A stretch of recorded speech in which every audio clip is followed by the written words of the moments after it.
আমার শরীর ভীষণ খারাপ। আজ 2 দিন হয়ে গেল। তাই তো নতুন করে কোনো ভিডিও করতেও পারছি না আর আপলোডও করতে পারছি না। ফোনের গ্যালারি ঘেঁটে 2-1টা পুরনো ভিডিও ছিল, সেইগুলোই মাঝে মাঝে আপলোড করছি। এই ভিডিওটাও বেশ কিছুদিন আগেকার পুরনো ভিডিও। আজকে হঠাৎ গ্যালারি ঘাঁটতে ঘাঁটতে চোখ পড়লো, তাই তো ভয়েস ওভার দিয়ে পোস্ট করছি। তোমাদের দাদা ভাই আর আমি একদিন আমাদের পাশের গ্রাম মানে ভায়নার হাটে চলে গেছিলাম। এই হাটটা না আমার কাছে খুব ভালো লাগে। আমরা সুযোগ পেলেই মাঝে মাঝে এখানে আসি। কেন জানি না, এখানে হাটটা দেখলে মনে হয় কি যেন হাতে আঁকা ছবি। বেশ সাজানো গুছানো, পরিপাটি করা। খুব ভালো লাগে এখানকার হাটটা আমার। আর এই হাটে মাছের দাম, সবজির দাম একটু কমও হয় আমাদের বগুড়া বাজারের তুলনায়। এরপরে তোমরা বলতেই পারো যে তোমরা কি খালি হাটেই যাও? হ্যাঁ, ঠিকই বলেছ। আমরা যেহেতু দুজন দুরকম কাজের সাথে যুক্ত, তাই তো আমাদের খুব একটা সময় হয় না। যেদিনই একটু সময় হয় দুজনে একসাথে বেরিয়ে পড়ি, একটু ঘোরাঘুরি করে হাট বাজার করে নিয়ে বাড়ি চলে যাই। এতে কি হয় বলো তো? একে অপরের সাথে সময় কাটানোও হয়ে যায়, ঘোরাটাও হয়ে যায়, আর সংসারে একটা কাজও এগিয়ে যায়। আর তার থেকে বড় কথা, আমি যেমন রান্না করতেও ভালোবাসি, একটু বাজার করতেও ভালোবাসি। আমি নিজের হাতে সবজি বেছে বাজার না করতে পারলে যেন রান্না করে ঠিক জুত করে উঠতে পারি না।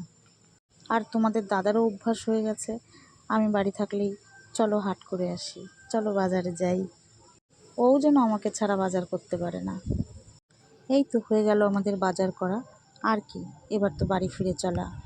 তবে তোমাদের দাদা আজকে একটা ভুল করেছে। ভুলটা কি জানো?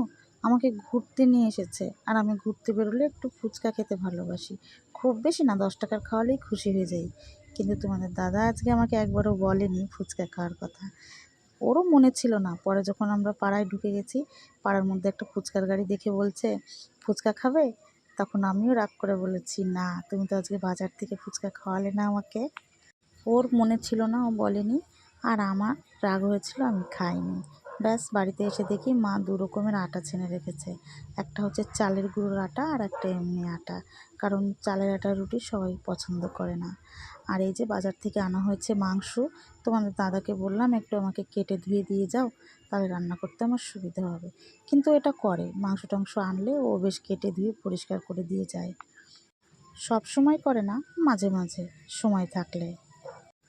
আর মেয়েকে বললাম গাছগুলো একটু জল দে। গাছগুলোর যে মাটিগুলো পুরো শুকিয়ে গেছিলো। আর এই যে সেই ক্যাপসিকাম, যার চিলি চিকেন অলরেডি খাওয়া হয়ে গেছে। ব্যাস, এই ভিডিওটা এইটুকুই করার ছিল। আজকের ব্লগটা এখানেই শেষ করছি। দেখা হবে নেক্সট ব্লগে। ততদিন সবাই সুস্থ থেকো, ভালো থেকো আর পাশে থেকো।